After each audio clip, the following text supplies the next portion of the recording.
Welcome back, football fans, to another episode of the Dublin Arsenal podcast. Today, we're diving into the dramatic and controversial clash between Wolves and Arsenal, with none other than Michael Oliver at the centre of the storm. The match saw not one, but two red cards, leaving football fans and pundits alike buzzing with opinions. Let's break it down, shall we? So sit back and enjoy the show.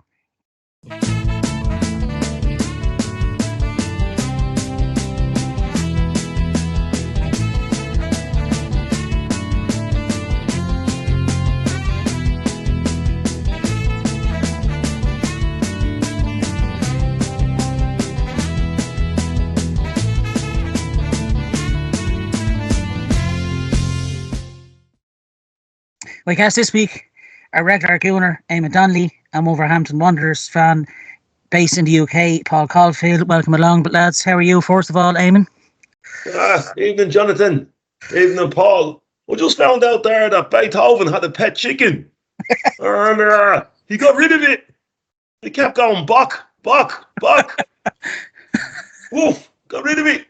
All good. Yeah, playing football this morning in that tempest, and I'm just thinking, at my age, it really wasn't the wisest thing to do. But there you go. I'm still vertical, as they say. There's dedication for you from the football pitch to the analysis table. Welcome along, Eamonn, as always. It's a great pleasure to be joined by Wolverhampton Wanderers fan and a big listener I've heard to our show, Paul Caulfield. How are you, Paul? How you doing?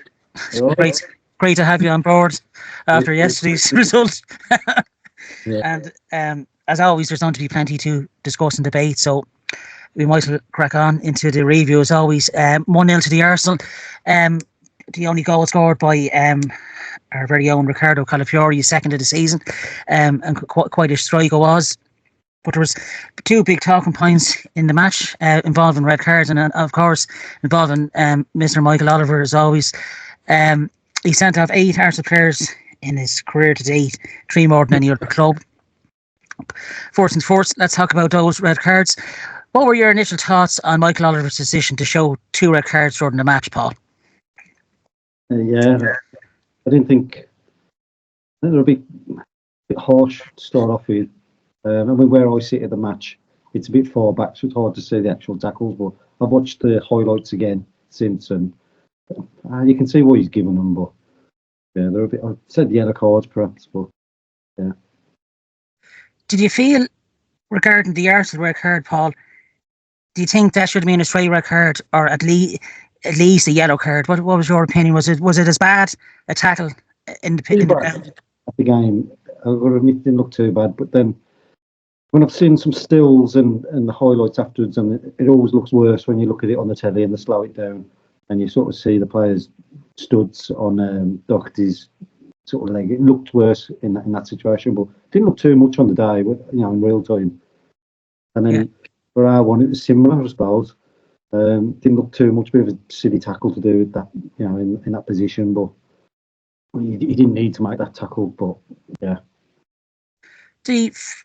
Joe Gomez was a player for yourselves, Paul, that got 2 yellow cards. But I suppose, in my opinion, the second yellow card was probably more worthy of a straight red card when you see the tackle on Timber's ankle, yeah?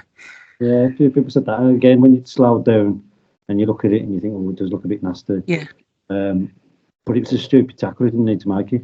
In a position where he didn't need to make it, we were up the field. Looking like we might get a big point it would have been. But then he got himself sent off. Yeah. The rest is history, as I say. To yourself, Eamonn, before we delve into the match as a whole, what was your take on the 2 red cards in the match? 2 big talking points, really. Well, I'm going to qualify this by saying this is not me looking at it through Arsenal tinted glasses, right? Because this is me listening to every professional footballer that I've read and listened to over the last 24 hours. And there's only been one exception, and that was Damien Delaney on Premier yesterday, when he said, across the threshold, it's a definite red card. He could have really injured the player. Shay Given was having none of it. Yeah. And every player that's spoken about it since the Sky team on the day were shocked. And so rather than looking at it through a kind of an Arsenal prism, I'm listening to what the people who played the game are saying, and they're saying there's never in a million years a red card. And then I hear Keith Hackett, who was once the chief of Pigmall, saying this is an absolute howler. And he says that Darren England and VAR did not have the courage to take on Michael Oliver because he's the alleged number one referee. Now, Michael Oliver, I would sooner hand the whistle to Jamie Oliver to put olive oil and salt on it and say, there you go. It'll be done in 20 minutes, right? I would almost more welcome the sight of Oliver Cromwell at this stage than Michael Oliver, right? Because he definitely, I just want to reference a couple of things. In the same ground, a couple of seasons ago, he booked Martinelli twice in the one phase of play and sent him on. Never been seen before, right? He then, his next one was to allow Kovacic get away with a second yellow card for a potential ankle breaker on Declan Rice, Man City. And what he said was he didn't want to interrupt the flow of the game, right? He then sends Leandro Trossard off for kicking the ball away within a second of the whistle being blown. And then yesterday topped it all because, Paul, you can have a still of it. If you looked at stills of a game, you'd end up playing 3 and in. There'd be nobody left in the pitch. You know, stills can always show. Like, that was never a red card in a million years. I'll never be convinced of it. I actually thought somebody had spiked Damien Delaney's tea. Whoever wrote Willy Wonka had kind of gotten into his brain. He was seeing all sorts of apparitions, in my view. All right, and I'm so rather than I've tried to step away from my Arsenal victim complex, and I'm listening to the professionals in the game, and I'm listening to Keith Hackett saying that is an absolute howler. But the problem we have is, what in the name of God are VAR doing? What are they there for? Number one. And number two, Pigmall have come out today and said it was contact on the ankle. And anything on the ankle is violent conduct. Well, in that case, so was Kovacic last season. And Gomez should have been sent off for being stupid, right? The manager had a word on at half time. You're on a yellow, right? And he went in over the ball because of a bad touch. If I was a manager, I'd ring him through. That was stupidity, right? I think the Gomez one was a yellow card, which meant the second yellow was red. But if the Skelly one was a red card, but then the Gomez one was a straight red, because they're both similar tackles. But I'm sick of Michael Oliver at this stage. I don't ever want to see him referee an Arsenal game again. You know. Yeah, it was really in particular the Wolves red card. It did change the game. Because a few minutes later, I think it was five odd minutes later, Calafiori ended up getting the goal for ourselves, which was vital. But both were kind of coming onto us. Do you think, Paul, in your opinion, in terms of game management from Vitor Pereira, should you have taken off Joe Gomez when he had the yellow, knowing what type of player? I think he needed to take him off and swap him both Doyle on or someone like that. Yeah, it was daft to leave him on. He's that type of player that just like a tackle. He'll get stuck in. He's always liable for a yellow card and a red card. So, yeah, he probably should have took him off. He said to him, you know, I'm all right, yeah, trust me on. But then he's got himself sent off. So, yeah. But Jonathan, can I just say one thing on that? Yeah. Like, I have a bit of sympathy for Wolves, as you know, Paul. I have a soft spot for the town and the team. Having been over there with yourself on many occasions. But like, what I'm saying to you is this: Wolves have been screwed over by VAR as much as any club, as much as ourselves, right? But yesterday, Wolves are the first time I've seen since the Arsenal have a player booked for kicking the ball away, right? Yeah. And that was his first yellow card was either for that or for giving the referee a goose. But I suspect it was for kicking the ball away. And if that's the case, it was for kicking it away. Welcome to the club, yeah. It was actually quite refreshing to see him do that to book a Wolves player, because Trossard done that at Man City and he got a red card, I think, for ridiculous. That was actually on the cusp of half time as well. So he seems to have a knack, Michael Oliver, for giving us a red card before the first half's out. They were the two main talking points. Those two red cards. But the other thing, Jonathan, just before I finish on the red card, is that Tom Miles' little Skelly showed his inexperience. Yeah, it's a bit. There was 7 or 8 ways you could have stopped him. Yeah. Without giving the referee without giving the referee a choice to make. He could have just pulled them back. To be honest, with Matt Doherty, Lewis Kelly had enough pace to outrun him, Henry. Though, and get the ball off. No, I think he would have been told by the manager if there's an open transition on. Yeah. I think players nowadays are told by their coaches, take one for the team. But if you're taking one for the team, he could have easily just put his arm out and obstructed him. Yeah. I think he learned from that, Lewis Kelly, and hopefully that red card is overturned. But I'm sure there's going to be a lot more talk about it, in the days ahead. But again, really poor refereeing from what the FA says a top referee. I think a lot of Michael Oliver's refereeing decisions is really disgraceful, towards certain teams, particularly ourselves. But he'll probably get a gig now in Saudi Arabia in a couple of weeks' time, another big payday. In terms of the first and second half, Paul, what was your take on the Wolves' performance? He's had good chances, Sarabia, in the first half. Yeah, I mean, before the game, we were in the Emerald and we were talking and we said, if we keep the goal down, it's a good result for us today, because I was expecting it to be 3-0. Yeah. Or something like that, more. Especially the way you're deadly from set pieces and the way you sort of played through. I thought our defence are going to get ripped apart here, but yeah, I was quite happy with that performance. I mean, it kind of got levelled up with the sending off. Yeah, I thought we were going to get the point here, and that would have been a good point for us. But yeah, I didn't think we were out the game at all. We were pretty in it. Yeah, I just thought it's just a bit when you come away from a game like that, a bit disappointed that we didn't get a point. When at the beginning of the game we would have sort of accepted a sort of a 1-0 or whatever. But yeah, I thought we played quite well. But we've done that most of the season. We've played pretty well in games and then sort of gone to sleep for 5 minutes and lost games. So yeah. Were you surprised as a Wolves fan yourself, Paul, with us getting the red card right at the end of the first half?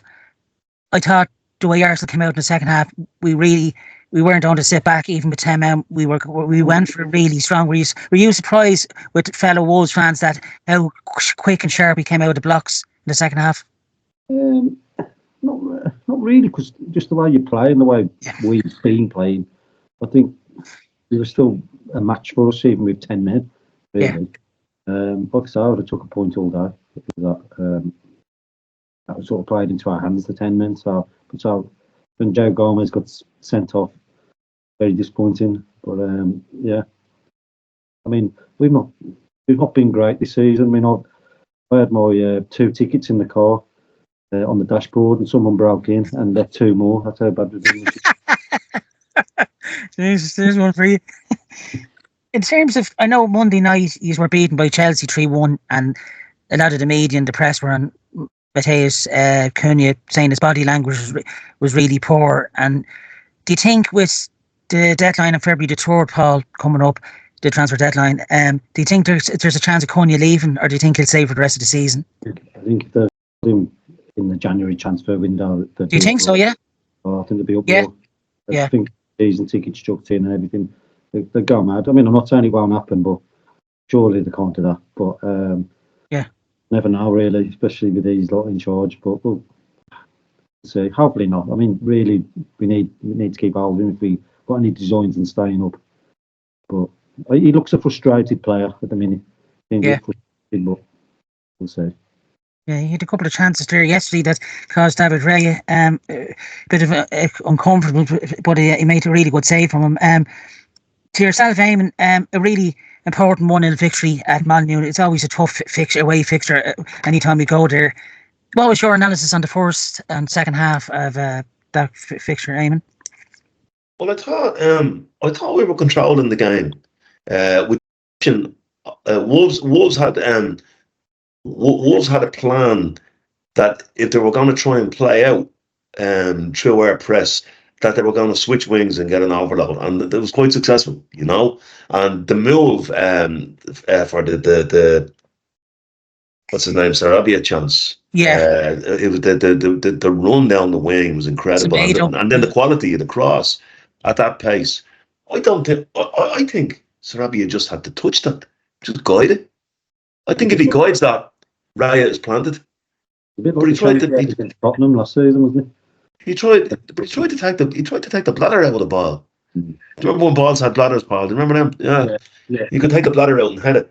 But anyway, I think if he'd have connected that with his side foot just into the direction he was going, I think that's a goal, right? But I'll tell you where your problem is, Paul. You're too easy to find spaces against, right? Kai Havertz yesterday, 3 times found spaces in between. You more or less 3 central defenders, and they're not doing central defending or spread defending. They're doing neither. They're doing half and half. And what's happening is there's spaces between them. So the first one, Havertz got in between them. I think it was a difficult chance because the cross was slightly high, and he's kind of leaning back. The Arsenal fans on the side of the ground thought it had gone in. Yeah. The second one, he's the whole goal to aim at, and he meets it really well, but he's got it direct onto the goals. And the third one, I've sympathy for him because it just shaved Timber's head just before it reached him, and he had to slightly adjust. But 3 times he got in between your centre halves, and that's too easy, you know. All season. I was actually, so I thought we were controlling the game. The sending off, we spoken about that, and at that stage I was actually going to turn off the game, and I was going to just try some transcendental yoga, pour some lavender on my bath, eat more nuts, seeds, yogurt, squeeze an orange, think of myself as a tree with the river trickling past. Then I said, no, I'll stick with it, right? And I was amazed the way we came out in the second half. Amazed, right? We really went on the front foot. And Arteta was very interested in his interview. He said in the dressing room they decided, we're going for the win. We're not going to sit back and absorb this. We're going for the win. So if anybody feels it, like push. If you don't feel it, don't do it. But if you feel, and I thought the players managed the game really well. However, the key thing was Wolves had just gotten on top of us. We're beginning to whip up a storm, and then Gomez does that. And all of the manager's anger, all of Pereira's anger was because he'd had a conversation with the boy at halftime. The boy told him, no, I'm totally under control, you know. And then he did that. And to be honest with you, then it was a double whammy. Then we got down and scored at the other end, and we were never in trouble after that. No. Never in trouble after that. We managed the game with possession. We decided we didn't need to score a second. Paul, I think you were at the game. I think we just decided to keep the ball, you know. Yeah. Do you feel, Paul, the loss of Max Kilman at the back and Pedro Neto in the summer, that was a big Achilles blow to you, wasn't it? Losing 2 key players like that. Yeah, I mean, Pedro Neto definitely was a big hit. Created so much for us. But I mean, Kilman, good player, but it was like he always needed someone around him to sort of instruct him a little bit. Yeah, like Craig Dawson. Yeah, Craig Dawson, but even his sort of legs seem to have gone this year. Yeah. When you see Forest play at the minute, it's like the way we were playing a few years ago under Nuno. Yeah. That was a big blow, wasn't it, losing him as a manager? So like we were solid at the back at the minute we're not, and we're scoring goals, but we just can't not concede goals. Teams, as Eamonn says, teams that get in space, they're always going to get a chance to score against us at the minute. It seems to be, I think, a lot with Wolves as well. Seems to be a lot of individuals there, but not really as a team. I think there's definitely something going on in the background. Paul, who's the lad I really liked I've spoken to you about in the middle of the pitch? He's out injured at the moment. Lamina or something now. Barry Lamina. Yeah, he played for Southampton, didn't he? Back in the day. Apparently his head's gone. He wants to go to. Right, okay. He's a big miss. But he's got down tools. Jonathan and Paul, if you play 3 centre backs, you've got to do one of 2 things. You've got to have them compressed and they hold their centre back position, right? Or if you're playing risky football, you're actually playing 3 at the back, right? And they're spread. And if they're spread, you know the players are going to run into those spaces. So your 2 midfielders in front of them have got to drop back and anchor that, a short up, right? Wolves are doing half and half.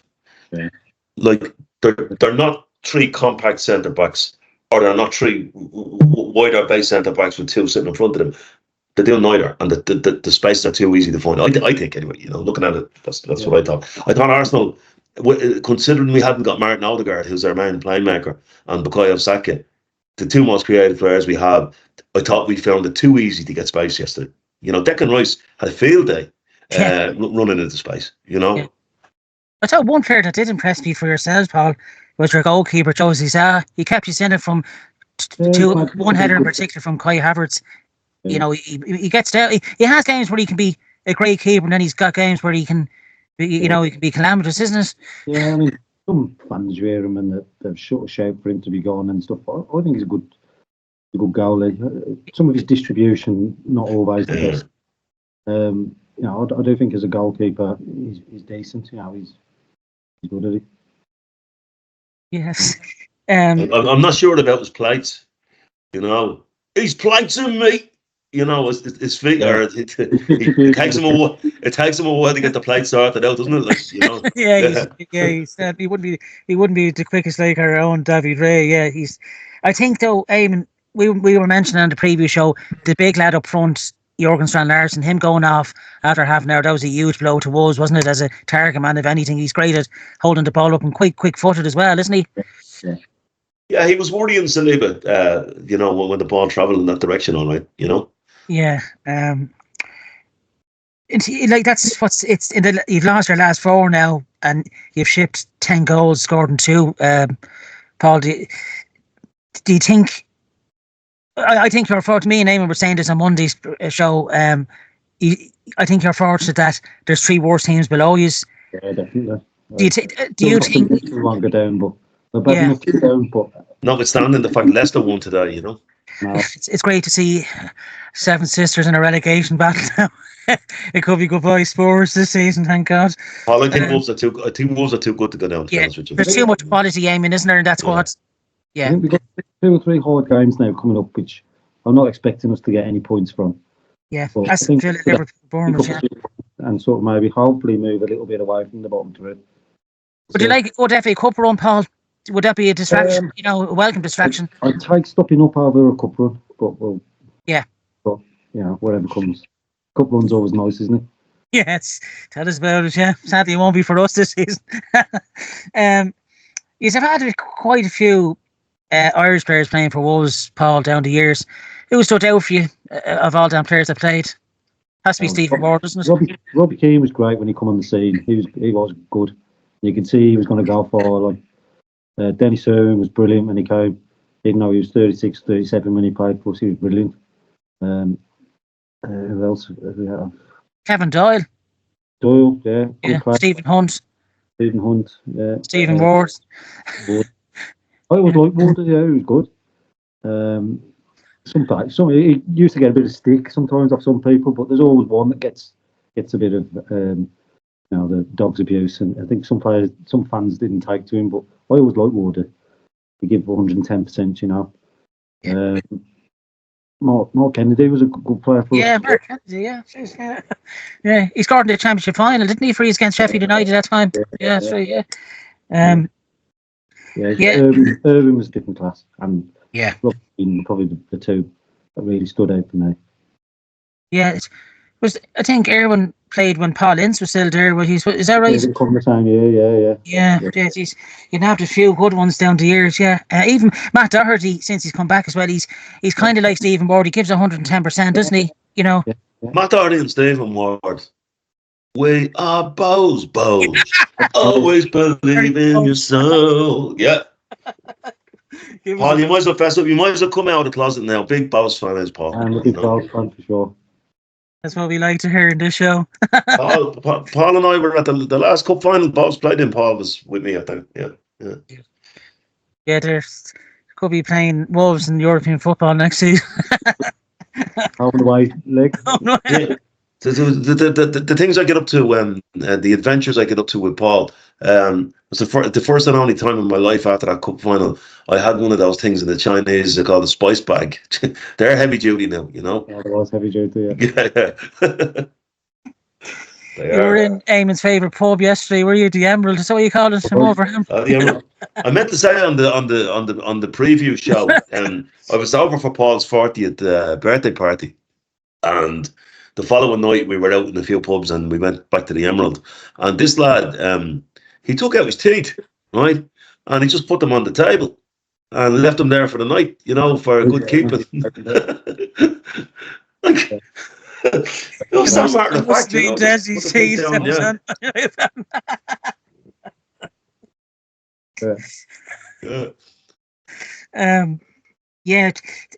Briefly, Eamonn, that with Liverpool on a chart at the moment. That 1-0 result yesterday, that was massive, wasn't it, in terms of keeping the pressure on? I have to be honest with you.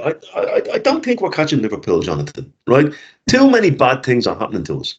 Like, we could possibly lose Skelly for 3 games now, right? We're made of paper in terms of injuries. Marino got a knock. Odegaard was sick. What kind of illness? Like, what? Yeah, what have we got? Did somebody fucking release polonium-210 into the atmosphere? I don't know what it is, We have the sickest team in the world. I don't think we're closing that gap. Yeah. And at half-time, I was actually making peace with the fact that this is actually a waste of time. I can't watch football when it's being ruined. And the other thing is about sendings off. Like, nobody wants to see 11v10. That's not what you pay in for. You pay in to see 11v11 and to support your team to give it the best shot that they can give it, right? 11v10 is not what you pay for, right? And I literally was on the verge of not watching the second half. And I had 15 minutes to kind of gather myself. But I'm not obsessing about this gap. Then again, like, you say that, but then you're looking at the fact that they're playing Bournemouth, a very informed Bournemouth team next week, and you're kind of thinking, so it's subconsciously you're thinking about it. But we just need to get as many. But the first thing we need to do is look after a top 4 position. Like, coming to half time yesterday, I was actually looking downwards rather than upwards. Yeah, because Bournemouth and Forest have been the real surprise package for me. Yeah, I think Forest are going to tail off. But you've got Man City there, you've got Newcastle there, you've got Chelsea there, Yeah, it's a very cramped top 5-6, isn't it? And if Wolves can get on that man with the horse and come up with a late charge, up the table, baggage on his Spice in the under the arm there, Yeah, it was a nice double we done over Wolves, beating 2-0 at the opening day of the season as well, Paul. Yeah, normal service resumed. Normal service resumed, exactly. Yeah. Who stood out for you as your man of the match for yourselves, Paul, yesterday? I liked Agbadou, the new fellow at the back. Yeah, he looks good, doesn't he? Yeah, he was quality. He was absolutely. If we get another one like him, we might be all right at the back. Yeah.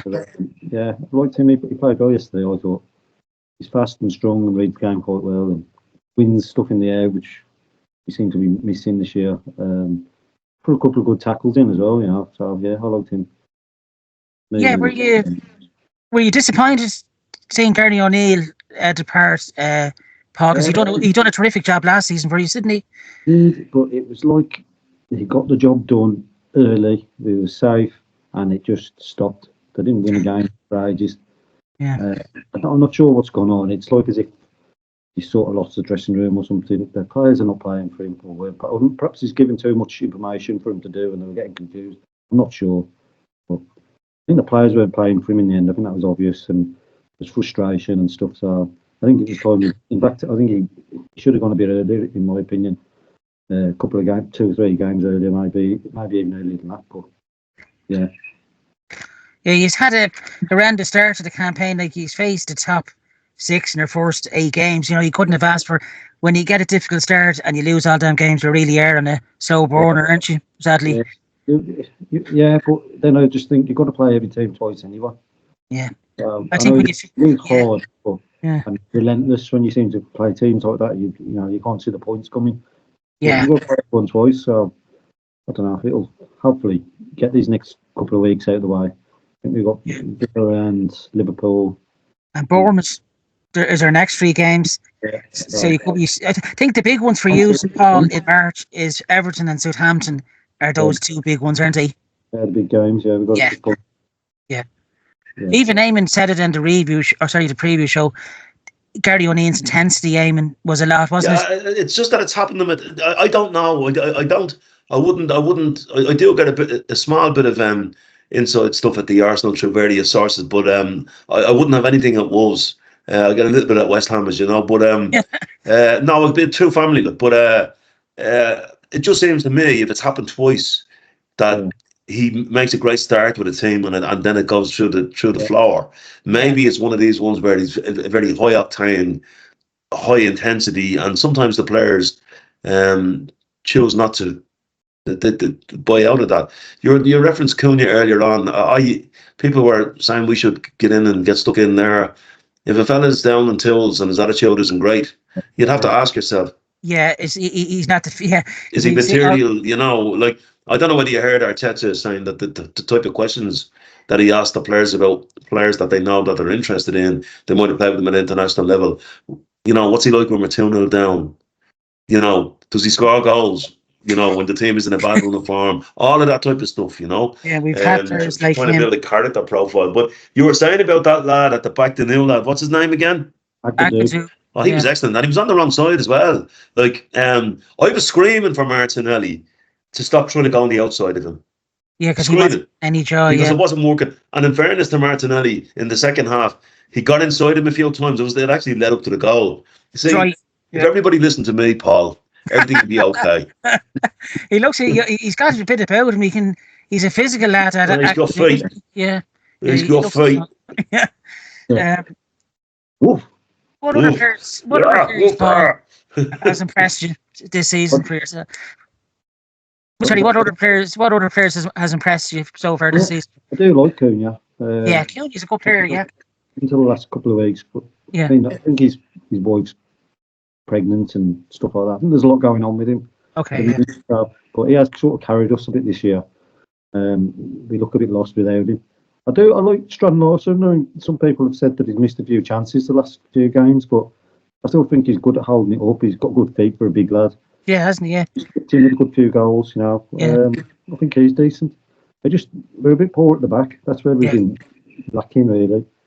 So another couple of Agbadus, and they might be all right, but we'll see. Yeah, it's still a few more days of the transfer window left, so you never know. Hopefully a bit more business for yourselves. Eamon, who stood out for you yesterday for the Gunners? Well, the two players, I know Paul will hate me saying this because Paul is 100% Irish if you cut him, you know. And Declan Rice was terrific yesterday, you know. He was. Declan was playing the way he was playing last season now. He's back in form. But to me, the absolute standout player was Urian Timber. He was nothing short of sensational yesterday. You know, he defended stoutly. He has an iron will, and he was constantly finding those. Okay, so I said spaces were easy to find, a bit easier to find than they should be, but he was constantly attacking those spaces, and I thought he was exceptional. And although Havertz missed the chances, he collapsed at the end from exhaustion. He put that much of a shift in, you know. Yeah, his movement in the box, I thought, really caused havoc with the Wolves centre backs. Yeah, he deserves, out of those 3 chances, he probably deserved 2 of them. But in fairness, Sa made a really good save for one of them in the first half. So most of the time they go in for him, you know. But he scored the same amount of goals as he did in the whole of last season so far. So there you go. Before we finish, Jonathan, Arsenal were brave yesterday, you know. They decided they weren't going to do what they did at Bournemouth when they went the man down, where we'll try to absorb it and catch them in the counter. They went for it. You know, they went for it. And if you look at David Raya's positioning, right, it's the first time I've seen it. There were times when he was making himself available ahead of Gabriel and Saliba. Yeah, he was actually ahead of them. Now that's bravery, you know. Yeah, because he wanted to put us on into the right spaces. You know, Mikel is a great believer in if you go in that spaces, you occupy that space, you win that game. But you know, actually I couldn't believe when I was watching him. What's he doing out there? No, this is part of a plan. This is to get us further up the pitch. You know. Anyway, because he knows his delivery is nearly. Look, we ground out a win with a bit of bravery. I wish Wolves the very best. Of a soft spot for them, as Paul knows, and I think you'd be okay. Do you know? Yeah, I think you've enough quality there, Paul. Yeah, I have to say, was really, really impressed, as Eamon said, with Declan Rice. I think from really the Spurs game, we're starting to see what the Declan Rice, but look with the injuries and look, he drags the team on. You know, his will and his determination. You know, it's great. I thought Trossard as well. It was pretty decent yesterday as well, and delighted for Calafiori get back on the score with the injuries he's had this season as well. But yeah, it's another 3 points and a really good review show, lads. Thanks to Paul Caulfield for coming on. Best of luck for the rest of the season, Paul, and hopefully we'll have another double overviews next season.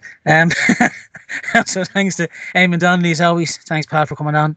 Thanks to Derek, who's stepping in for Martin, editing the show for us for the next couple of weeks. Catch our show on the Dublin Arsenal YouTube channel and on Spotify. So until our next show, thanks for listening. Like, comment, subscribe. See you soon. Cheers, folks.